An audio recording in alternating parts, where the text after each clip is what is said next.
Lord. హల్లెలూయా. దేవుని పరిశుద్ధ నామానికి స్తోత్రం కలుగును గాక. బాగున్నారా అండి అందరూ?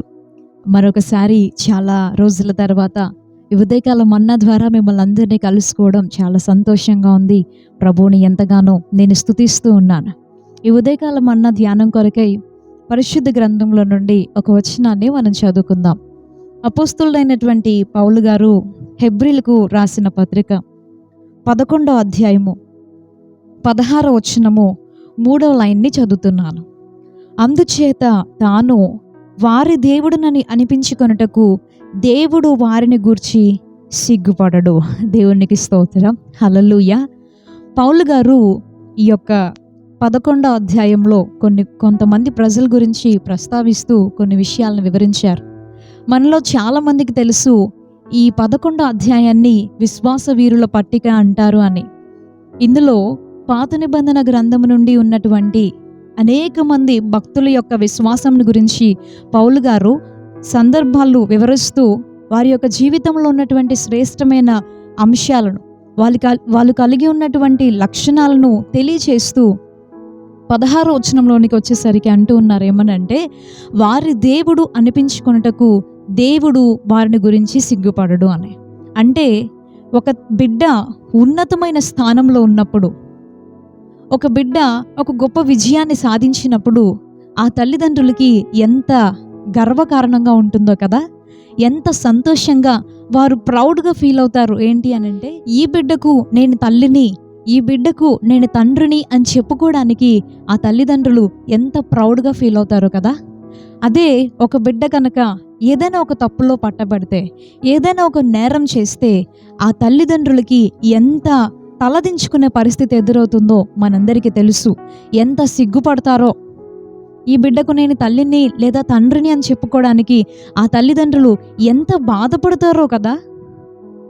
ఇక్కడ పౌలు గారు కొంతమందిని గురించి చెబుతూ అంటూ ఉన్నారు, దేవుడు మనం ఆరాధించే ప్రభు అయిన యేసుక్రీస్తు వారు వీరికి దేవుడిని అని చెప్పడానికి ఏమాత్రం సిగ్గుపడడు, కానీ ధైర్యంగా నేను వారి దేవుడిని అని చెప్తాడు అని. హల్లెలూయా. అవును, ఇంతకీ ఎవరి గురించి మాటలు చెబుతున్నారు అని అంటే, ఈ 11వ అధ్యాయం ప్రారంభం నుండి 13, 14, 15 వచనాల వరకు మనం చూస్తే అబ్రహాము, ఇస్సాకు, యాకోబుల గురించి పౌలు గారు వివరిస్తూ వచ్చారు. వారి విషయం గురించి ప్రస్తావిస్తూ ఈ మాట చెప్పారు, వారి దేవుడిగా పిలువబడ్డానికి ఆయన ఏమాత్రం సిగ్గుపడడు అని. ప్రియ సహోదరుడా, ఈ ఉదయకాల సమయము అది నిజమా కాదా అనే విషయాన్ని మనం ఆలోచిస్తే, నిర్గమకాండ గ్రంథము 3వ అధ్యాయంలో దేవుడు తనను తాను ఎలా పరిచయం చేసుకున్నారో ఒకసారి మనం చూద్దాం. నిర్గమకాండ గ్రంథం 3వ అధ్యాయము 15వ వచనాన్ని మనం చదువుకుందాం. మరియు దేవుడు మోషేతో ఇట్లనెను, మీ పితరుల దేవుడైన యెహోవా అనగా అబ్రహాము దేవుడు, ఇస్సాకు దేవుడు, యాకోబు దేవుడునైన యెహోవా మీ యొద్దకు నన్ను పంపెనని నీవు ఇశ్రాయేలీయులతో చెప్పవలెను. నిరంతరము నా నామము ఇదే, తరతరములకు ఇది నా జ్ఞాపకార్థక నామము. హల్లెలూయా.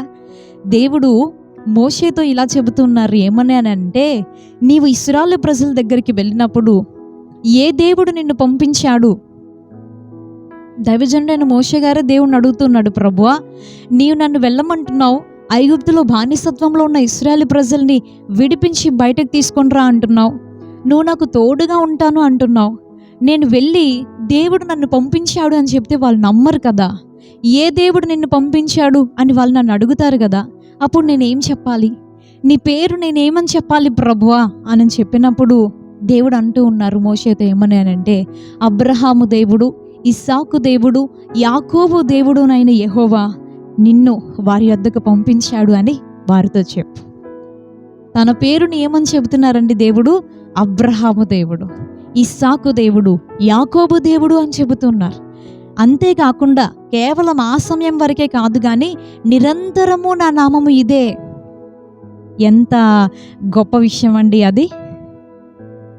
నిరంతరము నా నామము ఇదే, జ్ఞాపకార్థక నామము. తరతరములకు కూడా ఇది నా జ్ఞాపకార్థక నామం. అంటే ఒక వ్యక్తి నన్ను గుర్తు పెట్టుకోవాలి అనుకుంటే ఈ పేరును గుర్తుంచుకుంటే చాలు. ఇది నన్ను గుర్తు పెట్టుకోవడానికి ఉపయోగించే గొప్ప నామం, జ్ఞాపకార్థకంగా ఉండిపోయే నామం అని దేవుడు చెబుతూ ఉన్నాడు. ఎంత ధైర్యంగా దేవుడు నేను అబ్రహాము దేవుడిని అని చెబుతున్నారు, నేను ఇస్సాకు దేవుడిని అని చెబుతున్నారు, నేను యాకోబు దేవుడును అని తనను తాను పరిచయం చేసుకోగలుగుతున్నారు. ఈ ఉదయకాలం మనందరం ఆలోచించుకోవాల్సిన విషయం ఏంటి అని అంటే, మన దేవునిగా ఆయన తనను తాను పరిచయం చేసుకోగలరా? మనకు దేవుడు అని చెప్పుకోవడానికి ఆయన మన విషయంలో సిగ్గుపడతారా? లేదంటే మన దేవుడిగా చెప్పుకోవడానికి ఆయన గర్వకారణంగా సంతోషంగా ఫీల్ అవుతారా? ఈ ఒక్క విషయాన్ని కనుక విశ్వాసులంగా దేవుని బిడలంగా ఉన్నటువంటి మీరు నేను మనందరం కూడా చూసుకోగలిగితే జీవితంలో గొప్ప విజయాన్ని సాధించినట్టే. దేవుని దగ్గర నుండి ఒక మంచి సాక్ష్యాన్ని పొందుకున్నటువంటి జీవితం ఎంత ప్రయోజనకరమైనదో. అయితే ఈ ఉదయకాలం మీరు నన్ను అనొచ్చు, దేవుడు అలా నా విషయంలో సిగ్గుపడకుండా ఉండాలి అంటే, నన్ను గురించి కూడా దేవుడు అలా ధైర్యంగా సాక్ష్యం ఇవ్వాలి అంటే నేనేం చేయాలమ్మా అని మీరు అడగచ్చు. ఒకసారి మనం చూద్దామా? హెబ్రీయులకు రాసినటువంటి అదే పత్రిక 11వ అధ్యాయంలో మనం చదువుకున్నటువంటి వచనమే. మనం 3వ లైన్ నుండి చదివాం కదండి. పైన ఉన్నటువంటి 2 లైన్లు మనం ఒకసారి చదివితే, అయితే వారు మరి శ్రేష్టమైన దేశమును అనగా పరలోక సంబంధమైన దేశమును కోరుచున్నారు, అందుచేత తాను వారి దేవుడునని అనిపించుకొనుటకు దేవుడు వారిని గురించి సిగ్గుపడడు. హల్లెలూయా. ఎందుకు దేవుడు వారి విషయంలో వారి దేవుడిగా పిలిపించుకోవడానికి, పరిచయం చేసుకోవడానికి దేవుడు ఎందుకు సిగ్గుపడడం లేదు అని అంటే, వారు శ్రేష్టమైన దేశం మీద దృష్టి పెట్టారంటండి. అదేంటి అంటే పరలోక దేశం. హల్లెలూయా. ఆత్మ సంబంధమైన దాని మీద దృష్టి పెట్టారు. ఈ లోకంలో వారు తమ్మును తాము పరదేశులుగా, యాత్రికులుగా ఎంచుకున్నారు.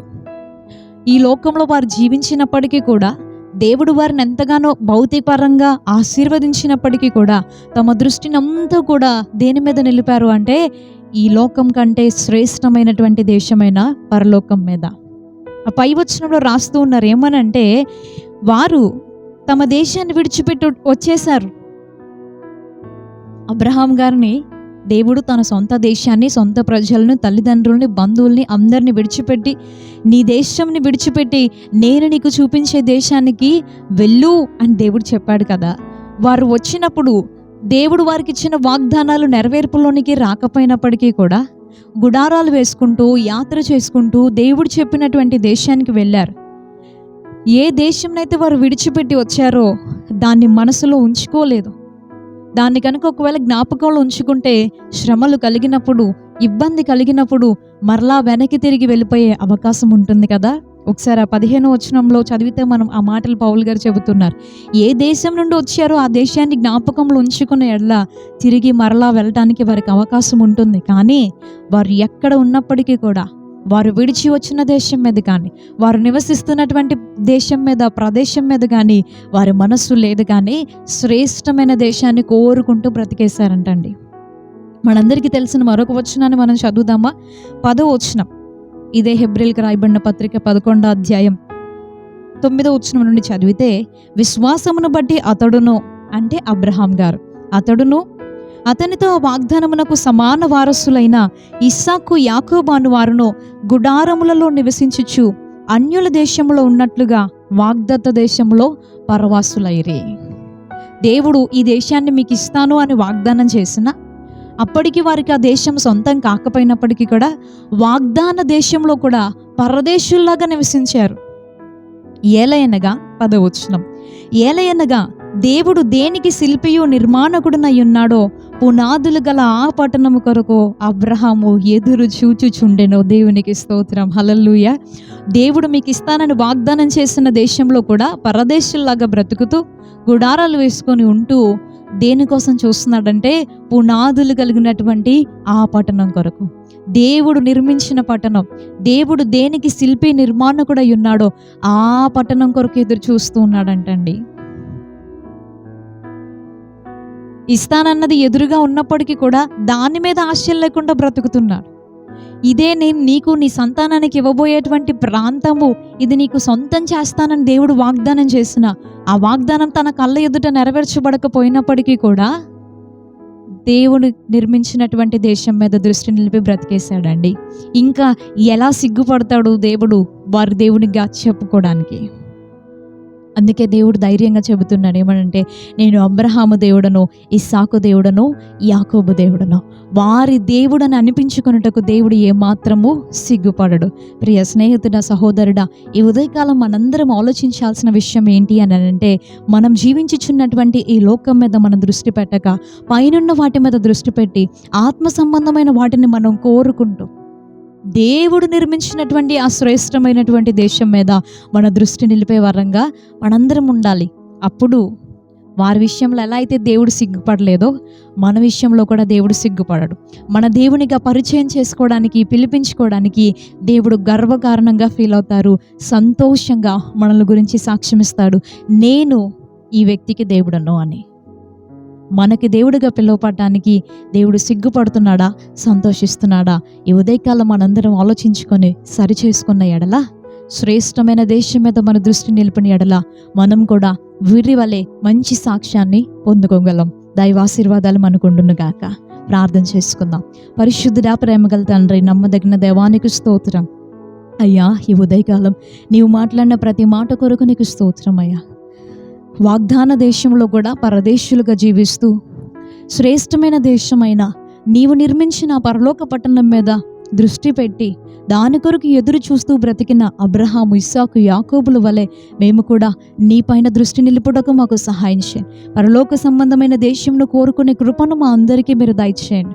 వారి దేవుడని అనిపించుకున్నటకు నువ్వు ఎలాగైతే సిగ్గుపడక ధైర్యంగా సెలవిచ్చావో, మోషేతో ఎలాగైతే నేను అబ్రహాము దేవుడను, ఇస్సాకు దేవుడను, యాకోబు దేవుడనని ధైర్యంగా పరిచయం చేసుకున్నావో ప్రభువా, అదే రీతిలో మా దేవుడిగా పిలువబడ్డానికి కూడా నువ్వు సిగ్గుపడనటువంటి రీతిలో బ్రతుకుటకు మా అందరికీ సహాయం చేయమని ఈ ఉదయకాల ప్రార్థనలో నాతో ఏకీభవిస్తున్న ప్రతి బిడ్డను, వారి కుటుంబాలని దీవించమని వేడుకుంటూ నజరేయుడు శక్తి కలిగిన యేసుక్రీస్తు వారి అతి శ్రేష్టమైన నామంలో ఈ ప్రార్థన మనవులు అడిగి వేడుకుంటున్నాం పరమ తండ్రి.